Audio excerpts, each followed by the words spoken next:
Hi dear, I am माहू। स्वागत है आपका CMS to Define YouTube channel पर। माय डियर्स, यह 1000 क्वेश्चन की सीरीज में यह वीडियो नंबर फर्स्ट है, पार्ट 1 है। इसमें 25, 50 और 100 वाले क्वेश्चन के से लेकर आएंगे, जिसमें से फर्स्ट वीडियो में मैं 25 ही क्वेश्चन लाया हूँ। ये किसी भी एग्ज़ाम की दृष्टि से बहुत ही महत्वपूर्ण होगा, विशेषकर आपको बिहार SSC, CDPO, आपको 67 BPSC, या तो फिर आप यदि न्यू स्टूडेंट है और 68 भी BPSC के लिए ही हैं, तो इन सभी एग्ज़ामों के लिए ये बहुत ही महत्वपूर्ण होगा। तो ध्यान देंगे कि आपको इस वीडियो में पहला वीडियो होगा और इसी सीरीज में फिर वीडियो आते भी रहेंगे। ध्यान रखने वाली बात यही है कि BPSC में 5 ऑप्शन आते हैं, तो आप यदि विद्यार्थी है तो आप जानते भी होंगे कि 5 ऑप्शंस होता है कि इनमें से कोई नहीं या इनमें से एक से अधिक, ठीक है। लेकिन मैंने चूँकि मल्टीपर्पज़ से मैं इसको बनाया हूँ, तो इसमें बहुत सारी और भी संभावनाएं, उम्मीदें हैं, इसलिए मैंने क्या किया, इसमें 4 ही ऑप्शंस दिया गया है। तो चलता हूँ सबसे पहला क्वेश्चन की ओर। संयुक्त राष्ट्र सुरक्षा परिषद के 5 अस्थायी सदस्य कौन हैं? आपको पता है, जो 24 अक्टूबर 1945 को संयुक्त राष्ट्र संघ की स्थापना हुआ है, उसमें संयुक्त राष्ट्र सुरक्षा परिषद में के 5 सदस्य हैं, ठीक है। तो ये 5 सदस्य हैं, तो इसमें से क्या है कि वो कौन है? तो इसके लिए इसमें क्या है, तो आपको पता है कि 5 है, तो 5 कौन है? तो वो यही है कि आपको वह हो जाएगा चीन, फ्रांस, रूस, ब्रिटेन और अमेरिका। चीन, फ्रांस, ब्रिटेन, रूस, अमेरिका। तो वह कौन है? तो वह देखते हैं ऑप्शंस में कि यह है आपको सी में है, ठीक है। ये ऑप्शन सी में है और जो मेरा राइट आंसर है, ठीक है। और संयुक्त राष्ट्र संघ की मुख्यालय आपको न्यूयॉर्क, अमेरिका में है, ठीक है। नेक्स्ट क्वेश्चन को चलते हैं। दूसरा क्वेश्चन है आपके सामने, वो है निम्नलिखित में से कौन सुमेलित नहीं है? तो कौन सुमेलित नहीं है? तो ये सुमेलित देखिए कि राजस्थान परमाणु संयंत्र, ये उदयपुर जो नहीं है। उसके बाद नरोरा परमाणु संयंत्र उत्तर प्रदेश, ये तो है। कलपक्कम परमाणु संयंत्र तमिलनाडु, बिल्कुल है। और कैका परमाणु ऊर्जा संयंत्र कर्नाटक, ये भी है। तो नहीं है, कौन है? ये नहीं है। तो अतः मेरा राइट आंसर क्या हो जाएगा? आपको ऑप्शन ए हो जाएगा, ठीक है। उसके बाद देख रहे हैं कि आपको सादिर किस नृत्य शैली का प्राचीन नाम है? सादिर किस नृत्य शैली का प्राचीन नाम है? तो ये है कथक का, ओडिसी का, भारतनाट्यम का, मोहिनीअट्टम का। तो किसका है? ये है आपको भारतनाट्यम का। सादिर किस नृत्य शैली का प्राचीन नाम है? तो भारतनाट्यम का नाम है, ठीक है। नेक्स्ट चलते क्वेश्चन नंबर 4 के पास। 4 में देखेंगे, गुट निरपेक्ष आंदोलन की स्थापना में शामिल नेता थे। मार्शल जोसेफ टीटो ये थे। कर्नल नसीर ये भी थे। एंड पंडित जवाहरलाल नेहरू ये भी थे। देखिए ऑप्शंस देने के स्टाइल में थोड़ा परिवर्तन आया है, तो अतः इसमें ए, बी और डी दोनों हैं, क्योंकि ये तो भी है, बी भी है, डी भी है। तो ऑप्शंस में सी है तीनों, तो इसलिए क्या हो जाएगा? ऑप्शन सी राइट आंसर हो जाएगा। उसको देखते हैं, ये भी देखिए, सुमेलित कीजिए, ठीक है। सुमेलित करने के लिए कहा गया है, आप इसको ध्यान से देखेंगे, ठीक है। तो सुमेलित करने के लिए यहाँ पर देखा गया है कि आप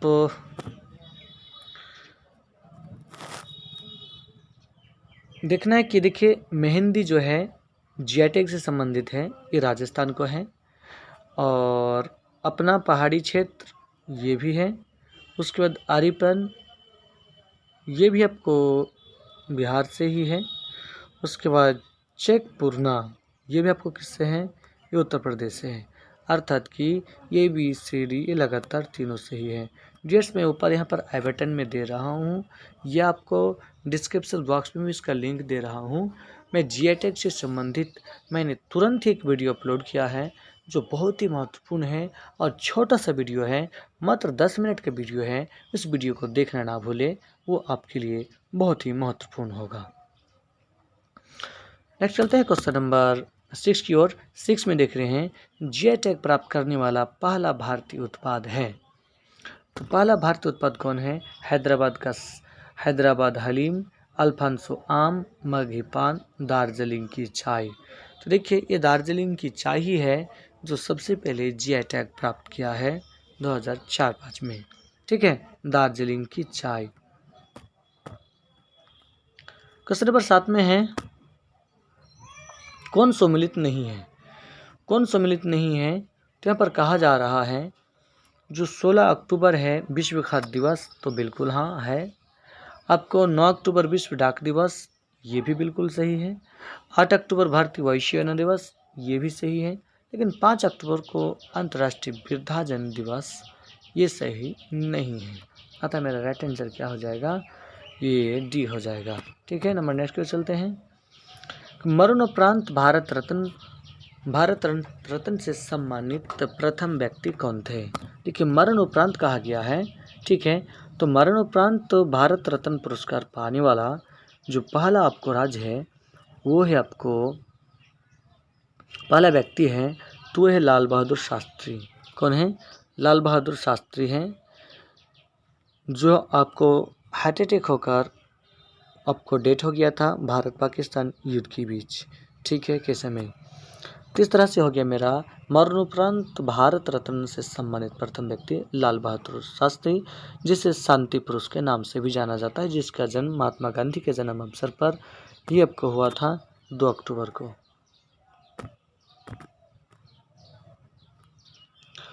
तो क्या हो गया यहाँ पर देख रहे हैं,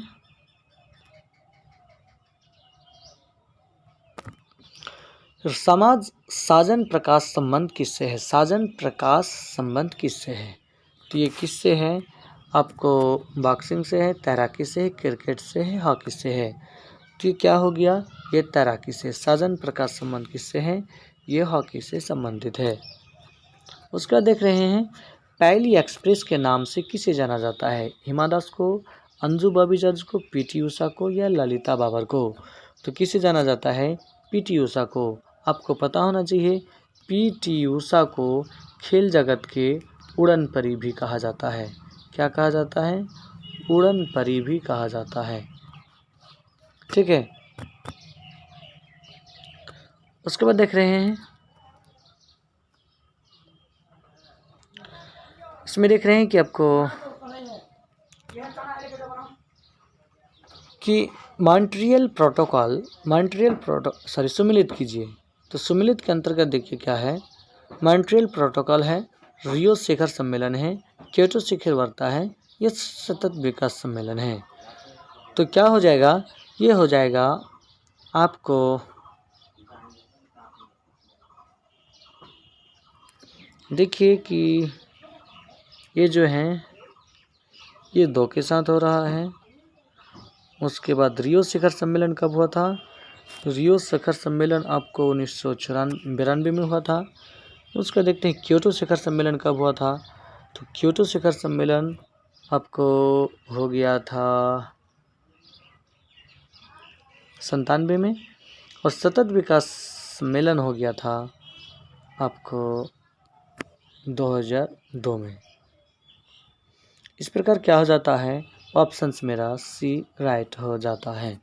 ठीक है, फिर से मॉन्ट्रियल प्रोटोकॉल आपको सम्मेलन 1987 में हुआ था, रियो शिखर सम्मेलन 1992 में हुआ था, क्योटो शिखर सम्मेलन 1997 में हुआ था, सतत विकास सम्मेलन आपको 1992 में हुआ था। जिस हिसाब से आपको राइट आंसर हो जाता है 2, 2, 4, 3, 1, 2, 4, 3, 1, जो मेरा ऑप्शन सी है। उसके बाद देख रहे हैं सम्मिलित कीजिए में फिर से वहीं आ गया, विश्व पर्यटन दिवस, अंतर्राष्ट्रीय शांति दिवस, और क्या हो जाएगा? तो देखेंगे कि आपको विश्व पर्यटन दिवस जो है, तो विश्व पर्यटन दिवस आपको है 27 सितंबर को, अंतर्राष्ट्रीय शांति दिवस जो है, अंतर्राष्ट्रीय शांति दिवस आपको है 21 सितंबर को। विश्व ओजोन दिवस कब है? विश्व ओजोन दिवस है आपको 16 सितंबर को। एंड हिंदी दिवस है 14 सितंबर को। अर्थात ये भी हो जाएगा 1 2 3 4। ठीक है, option A is the right answer. फिर से एक बार देख लीजिए। विश्व पर्यटन दिवस 27 सितंबर, अंतर्राष्ट्रीय शांति दिवस 21 सितंबर, विश्व ओजोन दिवस 16 सितंबर, हिंदी दिवस आपको 14 सितंबर। इसलिए आपका राइट आंसर हो जाएगा ऑप्शन से। ठीक है, अब चलते हैं नेक्स्ट क्वेश्चन की ओर। क्वेश्चन नंबर आपको 13। क्वेश्चन नंबर 13 में देख रहे हैं कि लोसुंग त्यौहार कहाँ लोकप्रिय है? तो देखिए, लोसुंग त्यौहार आपको सिक्किम में प्रचलित है। लोसुंग त्यौहार कहाँ प्रचलित है? आपको सिक्किम में प्रचलित है। उसको देखते हैं क्वेश्चन नंबर 14।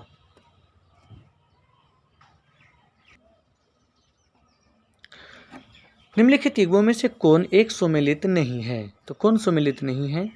तो देखेंगे कि आपको इफ्को आंदोलन, पी होगड़े है, चिपको आंदोलन, सुंदरलाल बहुगुणा ये भी सही है, नर्मदा बचाओ मेधा फटेकर ये भी सही है, लेकिन शांत घाटी आंदोलन बाबा आमटे ये नहीं है।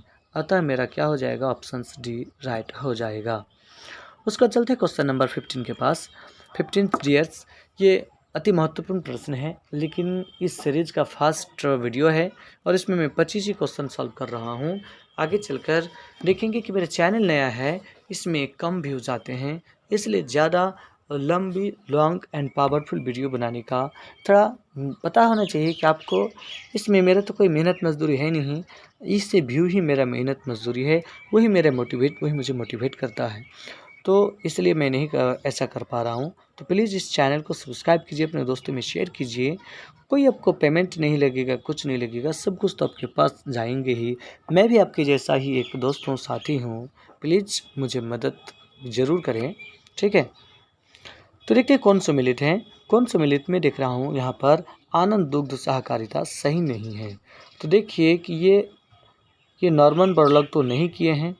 उसके बाद निर्मल हृदय मदर टेरेसा बिल्कुल सही किए हैं। सराकत आश्रम डॉक्टर राजेंद्र प्रसाद ये भी किए हैं। पावनर आश्रम आचार्य विनोबा भावे जो भूदान आंदोलन के भी प्रणेता थे, इन्होंने तो ये भी किए हैं। कुल मिलाकर क्या है कि ये आपको ये ऑप्शंस हो गया, ये सही हो गया। ठीक है, उसके बाद नेक्स्ट देखते हैं। नेक्स्ट है क्वेश्चन नंबर आपको 16। राजस्थान के उस शासक का नाम बताइए जिन्होंने बनारस हिंदू विश्वविद्यालय की स्थापना में महत्वपूर्ण भूमिका निभाई थी। तो कौन था वो? महाराजा फतेह सिंह, महाराजा उम्मेद सिंह, महाराजा मान सिंह, महाराजा गंगा सिंह। तो कौन थे? ये थे महाराजा मान सिंह। कौन थे? महाराजा मान सिंह थे, जो राजस्थान के उस समय का शासक था, जिन्होंने बनारस हिंदू विश्वविद्यालय का स्थापना में भरपूर मदद किया था। कौन सी सही सुमेलित नहीं है? देखना है कौन सी सही सुमेलित नहीं है। तो इसका मतलब बाकी है। तो बाकी है तो कौन है? ये हॉर्नबिल महोत्सव नागालैंड से है, बंगला महोत्सव मेघालय से है, चेरी ओवा त्यौहार मणिपुर में है, लेकिन खर्ची पूजा जो आसाम में है ये सही नहीं है। क्यों? कि ये तो त्रिपुरा में है। कहाँ पर है? ये तो त्रिपुरा में है। तो इसके मतलब डी सही हो जाएगा मेरा राइट आंसर। गांधी शांति पुरस्कार की शुरुआत हुई थी, कब हुई थी? तो यदि आपको पता है तो गांधी शांति पुरस्कार कब हो गया था? आपको 1895 ईस्वी में हो गया था। अतः मेरा राइट आंसर सी हो जाता है।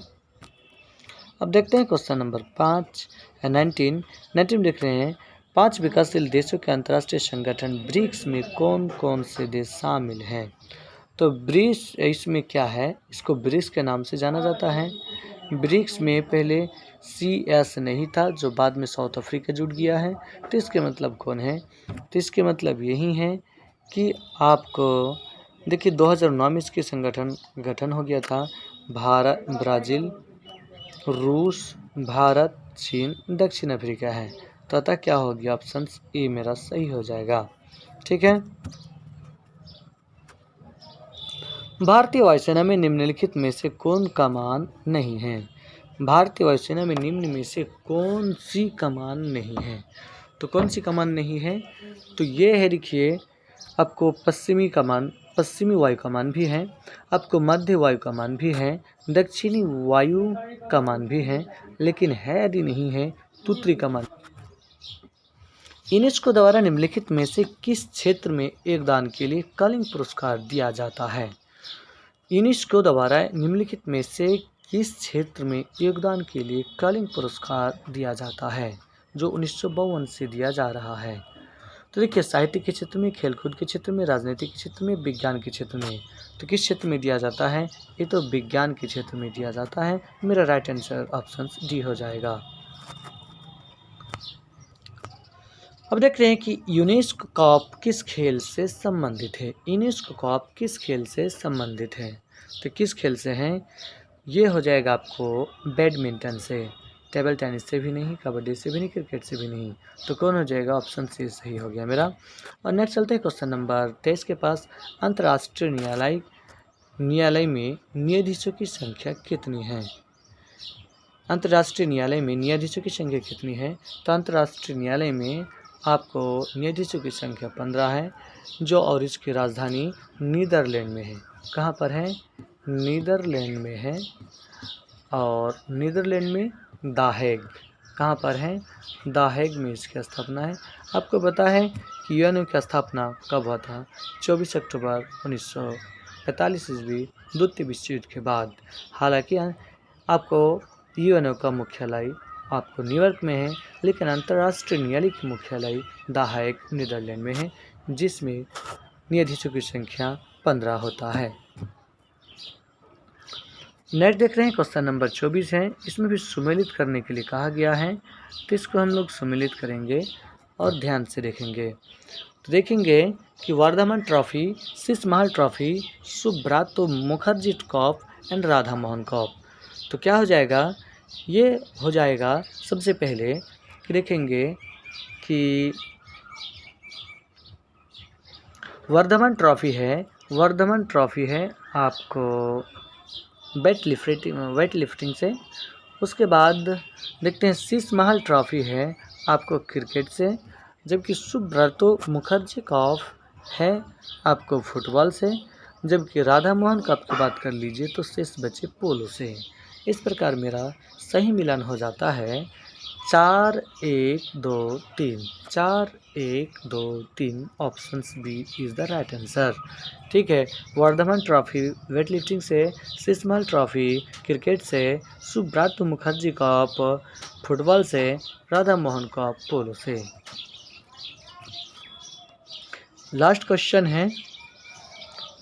इस सीरीज का। तो डियर्स, इसमें 1000 क्वेश्चन की सीरीज में आपको क्वेश्चन बताए जाएंगे। इस वीडियो को, इस चैनल को सब्सक्राइब कीजिए और लगातार देखते रहें। ठीक है। और किससे अधिक एक्सप्लेनेशन दिया जाए कि कैसे किया जाए, आप हमें ये भी ज़रूर कमेंट्स कर बताएंगे। तो देखते हैं किस भारत पाकिस्तान संघर्ष के परिणाम स्वरूप बांग्लादेश स्थापित हुआ था। कहानी का मतलब बांग्लादेश के साथ पाकिस्तान के साथ कई बार लड़ाई हुई। उसमें से एक ऐसी युद्ध था जिसमें से ही पाकिस्तान टूटकर पश्चिम पाकिस्तान और पूर्वी पाकिस्तान जुदा हुआ था। तो वह युद्ध कौन था? तो वह युद्ध है आपको 1971। ये तो लोग जानते ही हैं 1971। तो 1971 में यह कौन था? तो देखिए, सभी तो 71 हैं, 2 तो 71 और 3 71 हैं। तो देखिए, दिसंबर 1971 वाली युद्ध में क्या हो गया था? पाकिस्तान को हारना पड़ा था, मुँह खानी पड़ी थी। उसमें प्रधानमंत्री श्रीमती इंदिरा गांधी थी और बांग्लादेश को अलग होना पड़ा था। तो ठीक है डियर्स, यह रहा मेरा वीडियो। इस सीरीज में 1000 में मूल्यवान क्वेश्चन लेकर आऊँगा, जो किसी भी क्वेश्चंस के एग्ज़ाम्स के लिए VVI होंगे, और यह मेरा सीरीज वाइज चलते रहेंगे। तो ये वीडियो नंबर पार्ट्स मेरा 1 था, जो BSc आपको CDPO, SSB BPSC एंड सचिवालय, चाहे जो भी किसी एग्ज़ाम के लिए पढ़ते हैं, सभी के लिए मूल्यवान एक क्वेश्चन था। ठीक है। फिर मिलते हैं नेक्स्ट अगला पार्ट में, तब तक के लिए धन्यवाद। जय हिंद।